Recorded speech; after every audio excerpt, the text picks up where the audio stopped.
Bexhat Pacolli kishte vështirësi në fëmijërinë e tij, mjetë sikur edhe moshatarët e tjerë.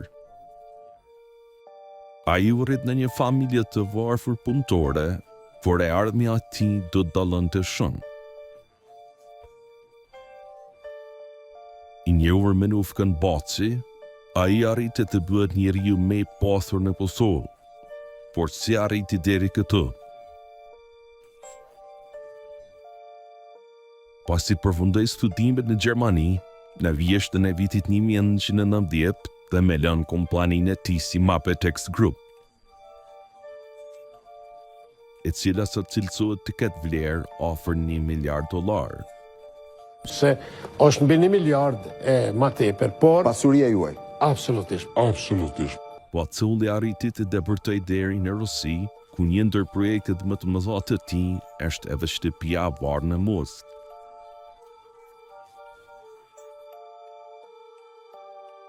Por bashkë me sukseset, Pacolli kishte edhe skandale gjatë rrugtimit të tij. Очень возможно контракту и дать работу и работать.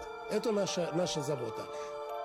Gazeta gjermane Die Welt am Sonntag, ku në parë nënvizonte se Pacolli është demaskuar për rroga të papaguara, akuza për korrupsion e kontakte me Rusinë e Putinin.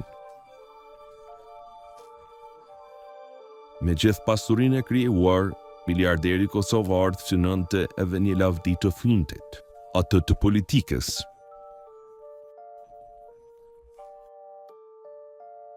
Ai arriti të bëhet president i Republikës së Kosovës për pak kohë, por kur nuk arriti sukseset që i dëshironte. Kjo edhe për shkak të dyshimeve për lidhjen e tij me Rusinë.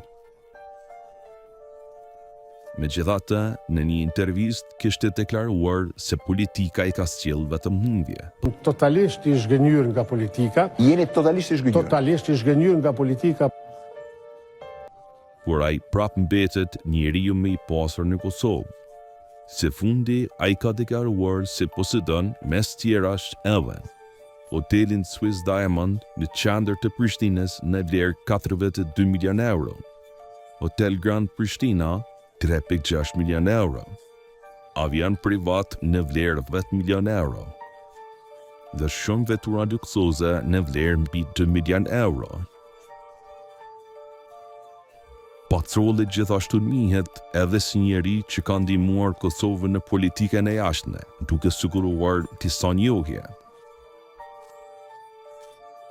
Me gjithë këtë, Pacolli mbetet një ndër miliarderët në modest dhe me i afërt me njerëzit.